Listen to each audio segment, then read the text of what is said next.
pada waktu Hindun mengadukan kepada Nabi SAW mengenai suaminya yang pelit. Hindun mengatakan, inna Abu Sufyan rajulun syahih.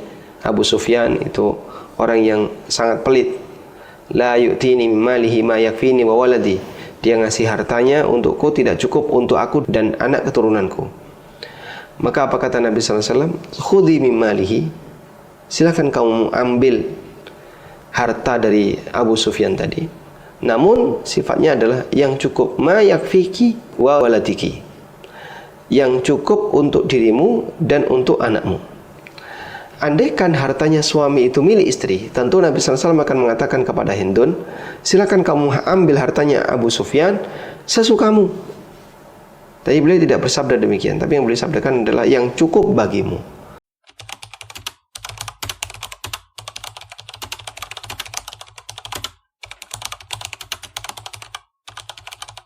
Assalamualaikum warahmatullahi wabarakatuh. Baik Ustaz, kalau ada kasus suami tidak pernah ngasih nafkah Ustaz, lalu suami ini meninggal, boleh nggak Ustaz si istri saat si suami meninggal dan dia punya harta buat tagihan Ustaz? Saya nggak pernah dinafkahi selama 20 tahun. Biaya nafkah itu selama 20 tahun uang saya, hasil kerja saya. Ini tagihan utang suami ke saya. Sebelum bagi waris potong dulu utang nafkah. Setelah itu baru bagi waris. Boleh nggak kalau di-includekan seperti itu? Jadi ulama beda pendapat ketika ada seorang suami yang tidak menafkahi istrinya dalam kurun waktu yang lama. Setelah itu dia bertobat, ya. Lalu dia kembali ke istrinya. Apakah nafkah yang tidak diberikan dalam waktu yang lama tadi jadi utang? Ada dua pendapat, dan pendapat yang lebih kuat dari pendapat jumhur itu jadi utang. Sehingga suami punya kewajiban, misalnya dia meninggalkan istrinya selama 5 tahun, per bulan anggaplah 2 juta. Berarti 2 kali 12 kali 5. Itu total kewajiban yang harus diserahkan dari suami kepada istrinya. Selanjutnya bagaimana kalau suaminya wafat? Apakah istrinya yang tidak pernah dinafkahi itu bisa minta sebelum bagi waris, tolong hak saya dikembalikan dulu? Jawabannya bisa. Sehingga misalnya dengan asumsi ya, suami sama sekali tidak ngasih nafkah yang cukup, atau bahkan tidak ngasih nafkah sama sekali. Jika dalam posisi ini, maka nanti istri bisa menghitung kira-kira kebutuhan nafkah dia berapa. Oh, anggaplah per bulan 2 juta kali sekian tahun kali 12. Karena itu adalah kewajiban yang harus ditanggung oleh suami. Nah, setelah ketemu angka seperti itu, nanti istri boleh minta warisan sebelum dibagi. Kemudian tadi Ustaz, kaitan dengan ayat ya. Nafkah suami kepada istri kan salah satunya tadi askinuhunna min haitsu sakantum. Apakah rumah yang disiapkan suami untuk istri sehingga istri tinggal di situ menjadi milik istri Ustaz? Atau status rumah ini tetap milik suami? Karena ini kaitannya nanti dengan gono gini Ustaz. Jadi di masyarakat itu beranggapan bahwa rumah yang disiapkan suami untuk nafkah saat tadi papan gitu ya, sandang pangan papan, itu dipahami oleh sebagian masyarakat ya ini miliknya istri, atau mungkin 50%-nya milik istri, sehingga pada saat si suami meninggal, istri bilang ini rumah nafkah untuk saya, jangan dibagi waris, itu rumah saya. Atau 50%-nya punya saya, yang bagi waris 50 saja. Itu gimana memahami rumah yang disiapkan suami tadi Ustaz? Baik, sebatas tinggal ya. Sebatas tinggal, kemudian membawa, itu bukan pemilik. Kita sepakat akan itu. Ada banyak orang yang tinggal di rumah kontrakan, tapi dia tidak disebut pemilik kontrakan.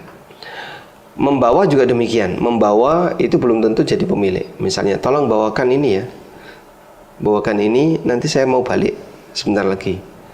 Membawa seperti ini, baik, saya terima, saya bawa. Apakah jadi milik dia? Tidak. Sehingga membawa tidak otomatis jadi hak milik.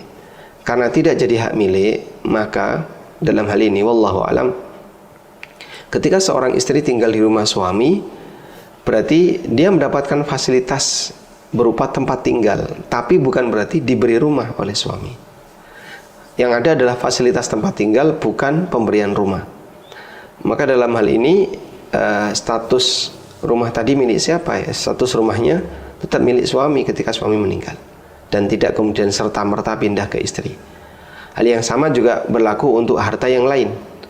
Sehingga ketika seorang istri ngumpulin harta dari uang suaminya, perabotan ya, kemudian suaminya meninggal, maka dia beli dari uang suami dan itu tidak dikasihkan, hanya sebatas dia beli.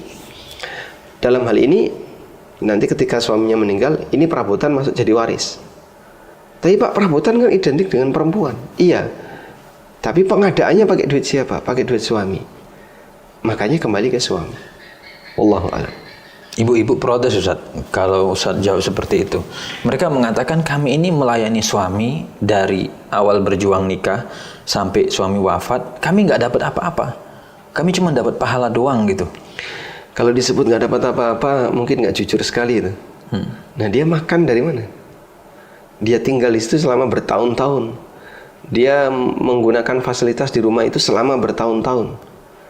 Saat dia makan kan pakai dana suami, dia tinggal di situ di rumah suami.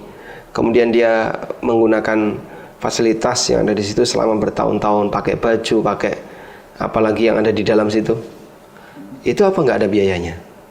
Tentu saja ada. Dan bagian dari keberkahan keluarga, Masya Allah, yang seperti ini nilainya lebih murah.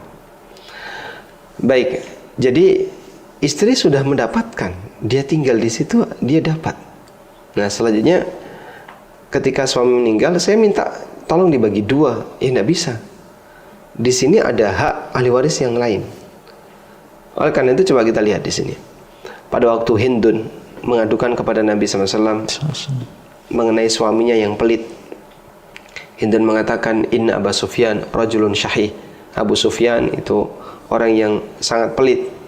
La yu'tini min malihi ma yakfini wa waladi. Dia ngasih hartanya untukku tidak cukup untuk aku dan anak keturunanku. Maka apa kata Nabi SAW? Khudhi min malihi. Silakan kamu ambil harta dari Abu Sufyan tadi. Namun sifatnya adalah yang cukup, ma yakfiki wa waladiki. Yang cukup untuk dirimu dan untuk anakmu. Andaikan hartanya suami itu milik istri, tentu Nabi SAW akan mengatakan kepada Hindun, silakan kamu ambil hartanya Abu Sufyan sesukamu. Tapi beliau tidak bersabda demikian. Tapi yang beliau sabdakan adalah yang cukup bagimu. Nah, di sini makna cukup kan berarti apa yang kira-kira ketika dipakai di kota tersebut tidak sampai kekurangan. Kalau sampai pada titik itu, sejatinya harta tersebut kembali ke suami dan istri sudah mendapatkan hak nafkah dan seterusnya.